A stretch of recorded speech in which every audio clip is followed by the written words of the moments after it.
పక్కలో పామును పెట్టుకుని ఎవడు పడుకుంటాడు. అణుబాంబు అనేది అట్లాంటిదే. కానీ ఎందుకు అవసరం? శత్రువుని భయపెట్టడానికి మనం వ్యక్తిగా ఆనం.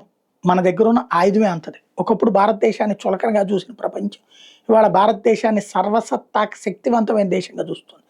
మన శాస్త్రవేత్తలు ఎవడి సహకారం లేకుండా భారతదేశంలో తయారు చేసినటువంటి అణుబాంబుల దెబ్బకి ప్రపంచం ఈవేళ బెత్తరపోయింది. సచ్చినట్టు వాళ్ళ సరసన చేర్చుకోవాల్సి వచ్చింది. ఆంక్షలు వెనక్కి తీసుకోవాల్సి వచ్చింది. ఇప్పుడు అట్లాగే ఇరాన్ తాజాగా ఏం చెప్తుంది? అణుబాంబు మాకు అక్కర్లేదు, కానీ ఎందుకు తయారు చేస్తున్నాం అంటే ఇజ్రాయెల్ కోసం. ఇజ్రాయెల్ దగ్గర అణుబాంబు ఉందంటే ఇరాన్కి డేంజర్ అంటది.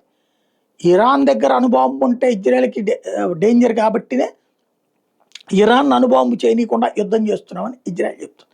ఇద్దరి దగ్గర అణుబాంబులు లేకుండా చేయగలిగే పరిస్థితి ఉంటుందా అంటే లేకపోవడం, ఎవరి మీద ఎవరికి నమ్మకం లేకపోవడమే ఇప్పుడు జరుగుతున్న యుద్ధానికి కారణం.